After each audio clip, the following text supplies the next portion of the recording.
Assalamualaikum warahmatullahi wabarakatuh. Kami dari kelompok 9 ingin menjelaskan materi tentang mitosis. Perkenalkan, nama saya Invisya dengan NIM D1A023257. Saya Saifuran Pamungkas, NIM D1A023160.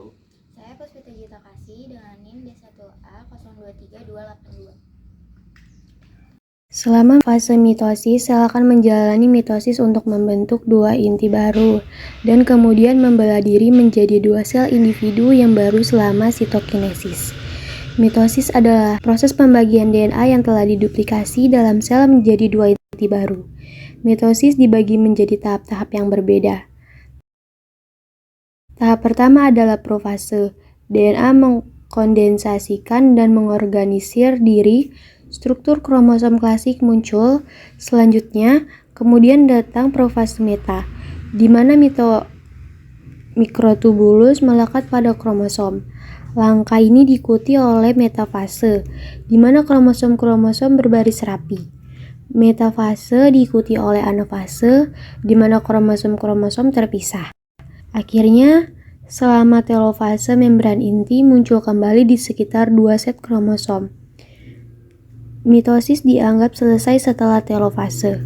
Dua sel baru terbentuk melalui proses yang disebut sitokinesis. Mitosis hanyalah satu bagian dari apa yang disebut siklus sel. Pada dasar sel eukariotik, sel akan menggandakan diri setiap 24 jam.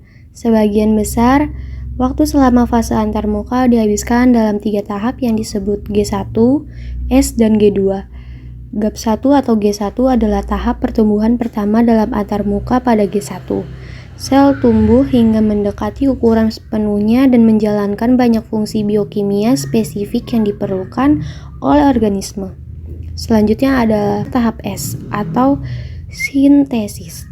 Ini adalah tahap penting karena selama tahap S, DNA dan inti direplikasi. Selanjutnya, sel memasuki tahap pertumbuhan lain yang disebut dengan G2 atau GAP2. Pada tahap G2, sel menyelesaikan pertumbuhannya setelah sel menggandakan DNA dalam inti dan 2 sentrosom muncul dalam sitoplasma.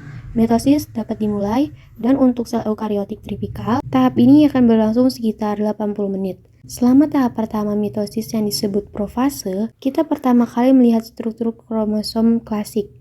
Ini terjadi melalui proses pengkondensasian yang sama dengan saat munculnya benang protein yang disebut mikrotubulus dari sentrosom pada hewan. Akhirnya struktur yang ada dalam inti yaitu nukleus menghilang. Selanjutnya dimulailah profase meta ketika membran inti rusak. Pada saat yang sama bentuk mikrotubulus atau serat spindle sedang tumbuh dari zona tengah. Serat-serat ini melekat pada struktur protein yang disebut kinetokor.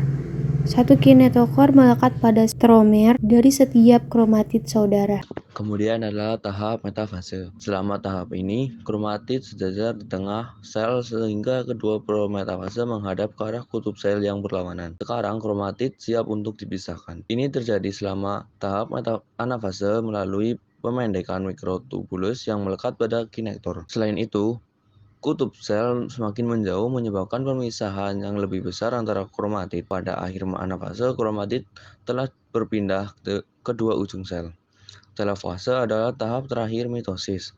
Di sini komponen-komponen sel baru mulai muncul. Pada saat ini, serat spindle dipecahkan, membran inti baru mengelilingi kromosom di ujung setiap sel, dan kromosom-kromosom menjalin kembali keadaan yang belum terkondensasi. Mitosis dianggap selesai dan pembentukan kedua sel adalah yang tersisa. Setelah mitosis, sel mengalami proses yang disebut sitokinesis terlebih dahulu. Sel ditekan oleh cincin kontratel yang membagi sel menjadi dua bagian yang hampir sama. Pada saat ini, organel-organel dalam sel telah direplikasi dan sekarang dibagi antara dua bagian sel. Ini termasuk mitokondria, badan Golgi, dan retikulum endoplasma kasar. Sel-sel tanaman juga memiliki kloroplas. Setelah terbagi, dua sel baru sekarang sepenuhnya berada dalam tahap G1 dari antarmuka dan siap untuk memulai pertumbuhan mereka lagi. Kita lihat prosesnya sekali lagi, yaitu mitosis dimulai dengan profase. Perhatikan DNA yang terkondensasi menjadi kromosom selama tahap ini. Mikrotubulus muncul selama prometafase dan membran inti rusak. Metafase terjadi ketika kromosom sejajar di tengah sel. Selama anafase, kromosom bergerak menjauh. Tahap telofase ditandai dengan munculnya membran inti baru. Ini adalah akhir dari mitosis. Akhirnya, pembelahan sel terjadi selama sitokinesis. Kedua sel baru tersebut kini siap untuk tumbuh dan menjalankan fungsi khususnya.